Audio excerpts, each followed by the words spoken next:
egy mesét, 4 gyertya van benne. Elmondjam? Egyszer volt, hol nem volt, volt egyszer 4 gyertya. És olyan hatalmas nagy csend vette körül őket, hogy tisztán lehetett érteni, hogy miről beszélgetnek egymás között. Azt mondta az első gyertya: én vagyok a béke, de az emberek nem képesek arra, hogy életben tartsanak. Azt hiszem, ki fogok aludni.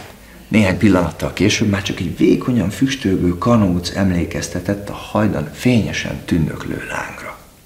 Ekkor azt mondta a második gyertya: én vagyok a hit. Sajnos az emberek fölöslegesnek gondolnak. Nincs értelme tovább égnem.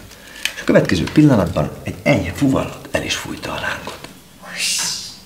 Ekkor szomorúan megszólalt a harmadik gyertya: én a szeretet vagyok. Nincs már rá erőm, hogy tovább égjek. Az emberek nem törődnek velem. Semmibe veszik, hogy milyen fontos vagyok nekik. Ezzel ki is aludt. És ekkor egy kisgyerek lépett a szobába. Amikor meglátta a 3 kialudt gyertyát, felkiáltott. De hát mi történt itt? Hiszen nektek égnetek kellene mindörökké. És elkeseredésében sírva fakadt. És ekkor nagyon halkan megszólalt a 4. gyertya: ne félj! Amíg nekem van lángom, újra meg tudjuk gyújtani a többi gyertyát. Én vagyok a remény.